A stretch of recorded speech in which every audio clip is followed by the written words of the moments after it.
విద్య ఉద్యోగాలు నేను ఇప్పిస్తాను, విద్య బీజేపీ ఇస్తానని అంటుంది కవిత. దానిపైన కవితమ్మ అంటే తండ్రిని చూసి నేర్చుకుంది. కవితమ్మ అంటే కవితను ఎవరన్నా అన్నగా నేనంట అయ్యో ఇప్పుడు కేసీఆర్ ముఖం చూసి ఏమనం, కేసీఆర్ బిడ్డ అంటారు కదా, కవితమ్మ అంటారా, కేసీఆర్ బిడ్డ అంటారా? మరి కేసీఆర్ బిడ్డగా కేసీఆర్ని చూసే వనమాలను నేర్చుకున్నావు కదా, అవునా కాదా? మరి తండ్రిని చూసి నేర్చుకొని ఇవాళ పార్టీ వచ్చి పెట్టుకున్నావు అంటే మొన్న సోషల్ మీడియాలో అది మాట్లాడొద్దు ఇది మాట్లాడొద్దు అంటే ఓటేసిన ప్రతి బిడ్డకు హక్కు ఉంది, మాట్లాడే హక్కు కూడా మాకుంది. సోషల్ మీడియాలో నిన్నెవరో గలీదుగా అన్నోళ్ళే నాను మాలాంటి వాళ్ళం ఎంతైనా మీ కుటుంబం మీరు ఇవాళ మధ్యన చెప్పినోడే ఏదో ఒకటి అయిపోతావు. రేపు నాయన ఏదన్నా అయినా ఇప్పుడు కేటీఆర్ గారి మీరందరూ ఒకటే అవుతారు కదా. ఏమో నువ్వు పార్టీ ఎందుకు పెట్టుకున్నా ఎవరికి కూడా తెలియదు, కొన్ని లోపటి విషయాలు మనకు తెలియదు. అందు గురించే తండ్రిని చూసి అన్నీ నేర్చుకుంది. బీఆర్ఎస్ అంటే కేసీఆర్ ఒకలా కేటీఆర్ గారు గిట్ట మోడీ దగ్గర పోయి ఏదన్నా ఉంటాము అని అనుకుంటే వాళ్ళు పెద్దోళ్ళ నిర్ణయం కదా, మనం ఇప్పుడే మాట్లాడకూడదుగా.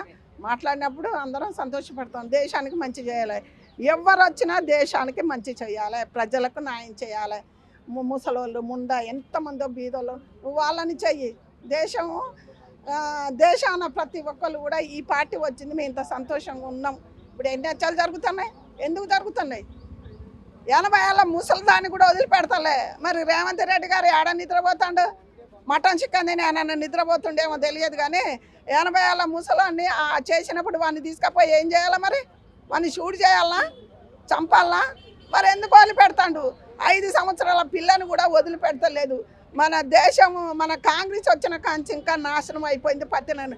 ఆయన ఇంకొకటి చెప్పనా, రాహుల్ గాంధీ పార్టీ అంటేనే రాహుల్ గాంధీ అంటేనే ఇదంతా హత్య.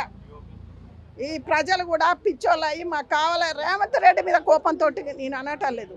ఎందుకంటే పైనున్నోడు మంచోడు అయితే కింద మంచిగా ఉంటుంది. ఎందుకంటే కాంగ్రెస్ వచ్చిన కానీ చర్చలు ఎక్కువైనాగా మీ అందరికీ తెలియదా, సోషల్ మీడియాలో తెలియదా?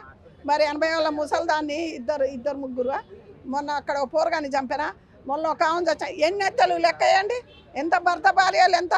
ఎందుకంటే ఒక 2-3 ఇట్లా అన్యాయం జరిగిన కాడ వాళ్ళని కాల్చి పడేయంటే ఇవాళ ఈ దేశానికి గతి పట్టపోవు. నిజంగా చెప్తున్నా.